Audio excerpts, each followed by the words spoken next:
রুদ্র একটা 25 বছরের ছেলে, যে মুম্বাইতে গ্রাম থেকে পড়ার জন্য এসেছিল। এখন একটা ভালো চাকরি করে আর ওর মা বাবাকে প্রত্যেক মাসে টাকা পাঠায়। এক রাতে রুদ্র নিজের জব থেকে বেরিয়ে বাইকে চেপে ঘরে যাচ্ছিল, আর মাঝখানে একটা বিড়াল চলে এলো রাস্তার ওপরে। রুদ্র ওই বিড়ালটাকে দেখে অবাক হয়ে গেল, আর ও বাইকটাকে সামলাতে পারলো না, আর বাইক স্কিড হয়ে গেল। রুদ্রের বাইকে একটু দাগ পড়ে গেল, কিন্তু ও দেখলো যে ওর হাতের ঘড়িটাও ভেঙে গেছে। রুদ্র ঘড়ি পরতে খুব পছন্দ করত, আর ও ওই ঘড়িটা খুব কষ্ট করে নিজের প্রথম স্যালারি দিয়ে কিনে এনেছিল। সেই জন্য ওই ঘড়িটার দাম রুদ্রের জন্য অনেক ছিল। ওই ভাঙা ঘড়িটার দিকে দেখে রুদ্র হতাশ হয়ে গেল। আরে ইয়ার, প্রথমবার কিছু আমি নিজের টাকায় কিনেছিলাম, ওই বিড়ালটাকেও এখনই মাঝখানে আসার ছিল। বাইকে যেতে যেতে রুদ্র অন্ধের নগর বাস স্টপে একটা বুড়ি মহিলাকে ঘড়ি নিয়ে বসে থাকতে দেখল। তার কাছে অদ্ভুত রকমের ঘড়ি রাখা ছিল। রুদ্র নিজের বাইকটা থামিয়ে দেয় আর ঘড়ি ঠিক করার জন্য ওই বুড়ি মহিলার কাছে চলে যায়। আন্টিজি, আমার এই ঘড়িটা ঠিক করে দিতে পারবে প্লিজ? আরে আমি শুধু ঘড়ি বিক্রি করি, ঘড়ি তৈরি করি না। আরে ইয়ার, ঠিক আছে, আমি এই ঘড়িটা পকেটে রেখে দিচ্ছি এখনের জন্য।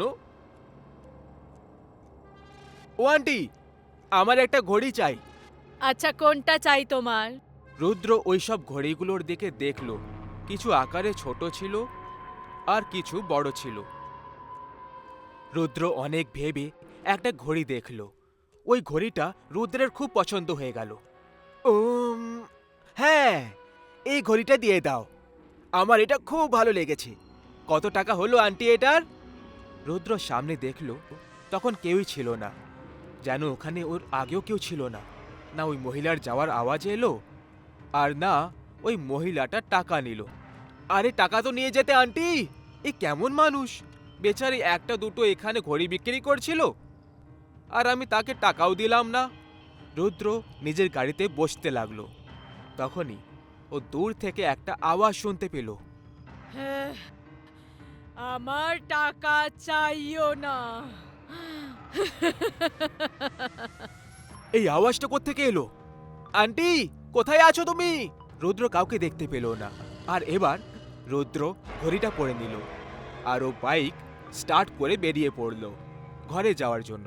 রাস্তায় রুদ্রের পেছন থেকে একটা গাড়ি আসছিল। গাড়ির হর্ন শোনা মাত্রই রুদ্র পেছনের গাড়িটাকে যাওয়ার জন্য জায়গা ছেড়ে দিল, আর তখনই আয়নায় নিজেকে দেখল। তখন ও দেখল যে ওর চেহারা যেন অনেকটা বদলে গেছে, যেমন বয়স বেড়ে গেছে হঠাৎ করে। আরে, এটা কি করে হয়ে গেল? হয়তো আয়না খারাপ হয়ে গেছে, এক্ষুনি মুছে দিচ্ছি। রুদ্র বাইক চালাতে চালাতে হাঁপাতে শুরু করলো। মাঝখানে ও একটা ছেলেকে দেখতে পেল, যে ওর কাছে লিফট চাইছিল। ওই ছেলেটার নাম রনিত ছিল। লিফট, আঙ্কেল, লিফট পাওয়া যাবে প্লিজ? আমাকে দেখে আঙ্কেল মনে হচ্ছে, কোথায় যাবে বলো? আমি ব্যাস সামনের গ্রামে নেমে পড়ব, আমি ঘরে যেতে চাই। রুদ্র কিছুক্ষণ পরে পেছনে ঘুরে দেখল, তখন রনিতকেও বুড়ো দেখতে পেল। দেখো, তুমিও বুড়ো হয়ে যাচ্ছ। আরে হ্যাঁ, এবার কি করি আমি? যখন থেকে আমি ঘড়ি নিয়েছি আমি বুঝতে পারছি না কি হচ্ছে এইসব। রুদ্রের চোখ রনিতের ঘড়ির দিকে পড়ে গেল। তুমি যে ঘড়িটা পরেছো, ওটা এক্ষুনি কিনেছিলে? হ্যাঁ, একটা আন্টি এসেছিল অনেকগুলো ঘড়ি নিয়ে, তার থেকে আমি নিয়ে নিয়েছি, কিন্তু টাকা দেওয়ার আগেই সে উধাও হয়ে গেল। রুদ্রের মনে পড়ল যে সেও টাকা দেয়নি ওই বুড়ি মহিলাটাকে। তার মানে এটা সেই মহিলাটাই। রুদ্রের গাড়ি বন্ধ হয়ে গেল। তোমার টাকার থেকেও দামি আমার কাছে তোমার প্রাণটা। তুমি যে ঘড়িটা পরে আছো, ওটা দিয়ে তোমার যৌবন অবস্থা বৃদ্ধা অবস্থায় পরিণত হবে, আর এটা দিয়ে আমায় এখন যুবতী দেখাবে।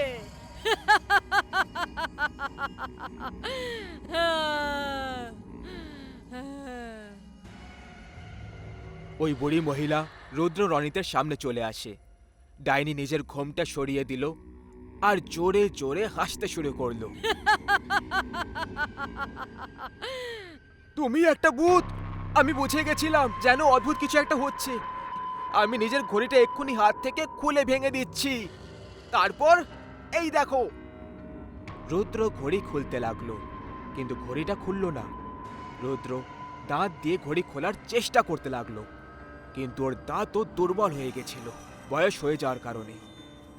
রনি তো দাঁত দিয়ে ঘড়ি খোলার চেষ্টা করতে লাগলো, কিন্তু রনিতের দাঁত শেষে ভেঙে গেল। হে ভগবান, এটা কি হয়ে গেল?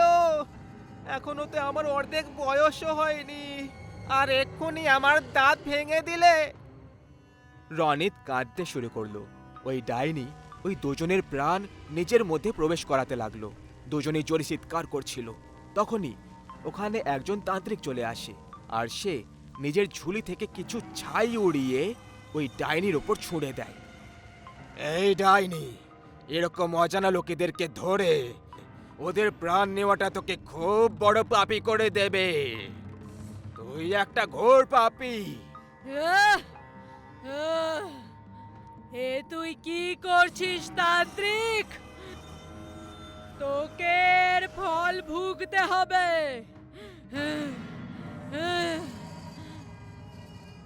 তান্ত্রিক ওই ডাইনিকে নিজের পাউডার দিয়ে তৈরি গোলাকার ঘেরাতে বন্দি করে দিল।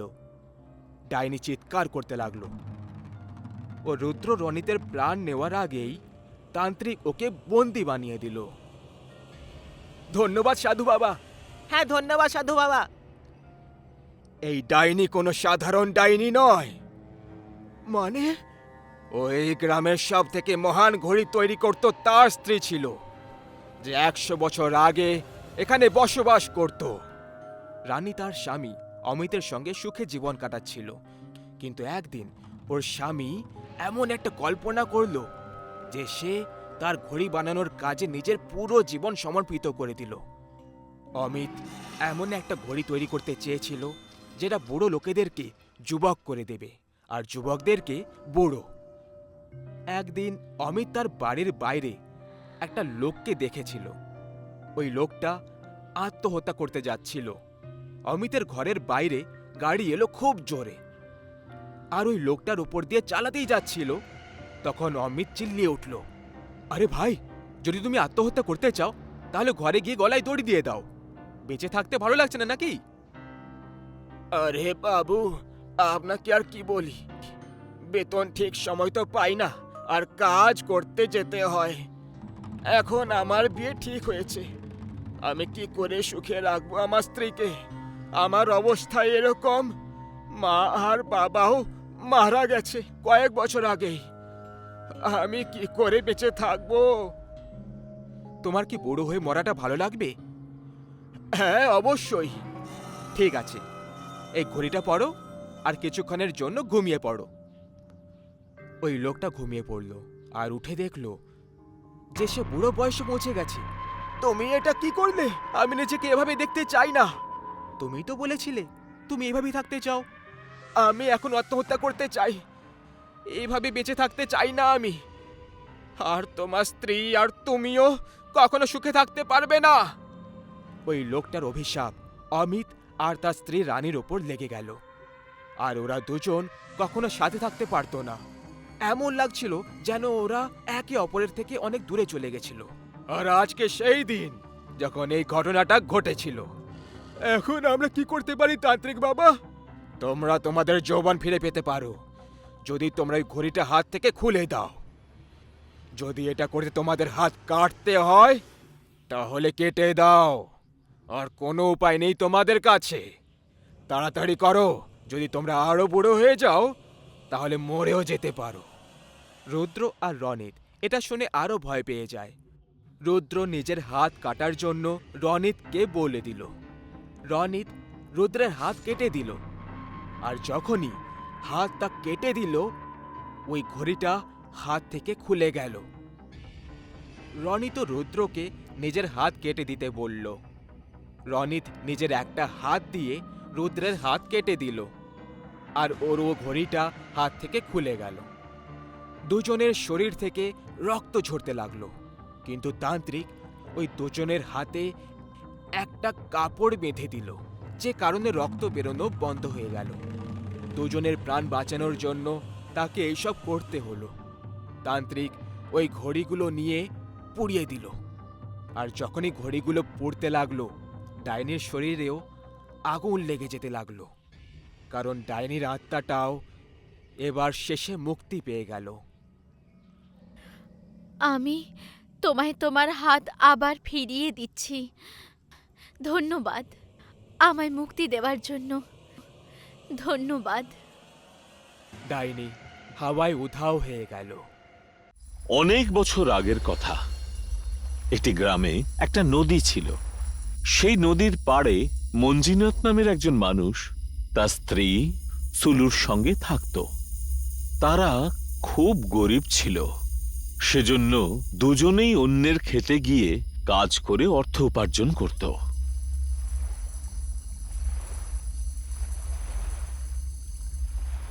রোজকার মতন একদিন তারা কাজে যাওয়ার জন্য বাড়ি থেকে বেরোলো। যাওয়ার পথে সুলুর নজর হঠাৎ নদীর দিকে গেল। নদীর তীরের কাছে একটা ছোট গাছ ছিল, আর সেই গাছের সামনে যেন কিছু আটকে ছিল।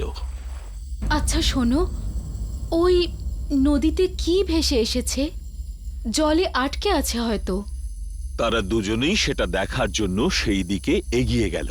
যত তারা কাছে এগোতে লাগলো, তাদের নাকে বাজে দুর্গন্ধ এলো। আরে এই দুর্গন্ধ কোথা থেকে আসছে? হয়তো ওটার থেকেই আসছে। মানুষও না যা পায় তাই ফেলে নদীতে। দুজনেই সেই আটকানো জিনিসটির দিকে এগিয়ে গেল। সে জিনিস থেকে খুব দুর্গন্ধ বেরোচ্ছিল। মঞ্জিনাথ জিনিসটাকে টেনে পাড়ে তুলল।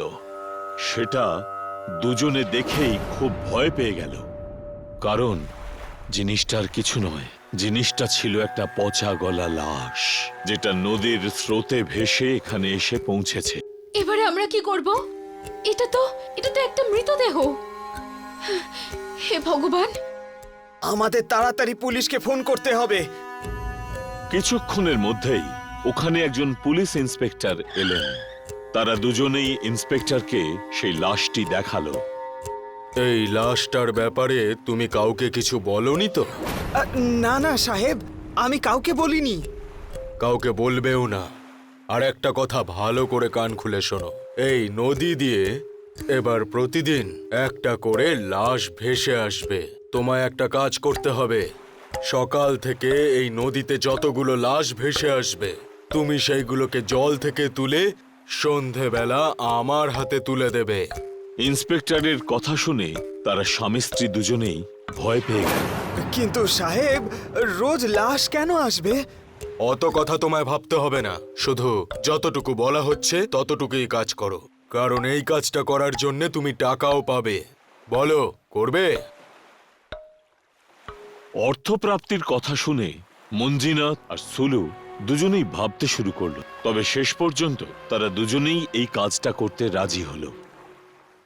তারপর সেই দিন থেকে নদীর স্রোতে অনেক লাশ ভেসে আসতে লাগলো। আর তখন মঞ্জিনাথ আর সুলু দুজনে মিলে সেই লাশগুলো তীরে তুলত আর ইন্সপেক্টরের হাতে তুলে দিত। ইন্সপেক্টরও দিন প্রতি তাদের অর্থ দিয়ে সেই লাশগুলোকে নিয়ে চলে যেত। নদীতে ভেসে আসা লাশগুলো অত্যন্তই দুর্গন্ধযুক্ত হতো। একবার মঞ্জিনাথ আর সুলু একটা লাশকে নদীর থেকে তীরে তুলে আনছিল। তখন তার দুর্গন্ধে সুলুর মাথা ঘুরতে লাগলো, আর সে মাটিতে পড়ে গেল। মঞ্জিনাথ তাকে তুলে নিয়ে নিজেদের ঘরে গেল। তুমি এখন বিশ্রাম নাও, বাকি লাশগুলো আমি একাই বার করে আনি। সুলুকে বিশ্রাম করতে বলে সে বাকি লাশগুলো নদীর থেকে তোলবার জন্য নদীর তীরে গেল। মঞ্জিনাথ যখন আবার বাড়ি ফিরে এলো, দেখল সুলু ঘুমোচ্ছে। সে সুলুকে ঘুম থেকে ওঠালো। চলো আমরা বরং ডাক্তারের কাছে যাই। তোমার শরীরটা তো বেশ খারাপ হয়েছে। না, তুমি এখানেই থাকো, আমি একাই যেতে পারবো। যদি আরো মৃতদেহ আসে, তাহলে কাউকে তো এখানে থাকতে হবে। আমি চলে যাব। আমাদের গ্রামে তো কোনো ডাক্তার নেই।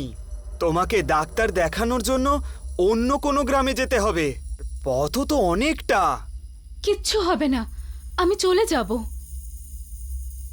পরের দিন সুলু ডাক্তার দেখানোর জন্য বেরোলো আর মঞ্জিনাথ নদীতে ভেসে আসা লাশগুলোকে একাই তুলতে লাগলো। কিছুক্ষণের মধ্যেই ওখানে ইন্সপেক্টর এসে উপস্থিত হলো। সাহেব, আজকে বড় তাড়াতাড়ি এসেছেন। হ্যাঁ, এমনিই চলে এলাম। এই কটা লাশ তুলেছো তুমি? সকাল থেকে 3টেই পেয়েছি। আচ্ছা আচ্ছা, ঠিক আছে। এই কথা বলার পরেই ইন্সপেক্টরের দৃষ্টি পড়ল নদীর জলে। দেখলো একটা লাশ ভেসে আসছে। আরে ওই দেখো, আরেকটা লাশ। যাও গিয়ে তুলে আনো ওটা। মঞ্জিনাথ নদীতে নামলো আর ওই লাশটিকে টানতে টানতে তীরে তুলল।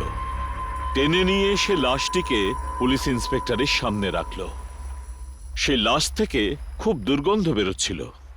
ইন্সপেক্টর পা দিয়ে লাশটিকে চিৎ করে ফেলল। তখন তার মুখ দেখা গেল।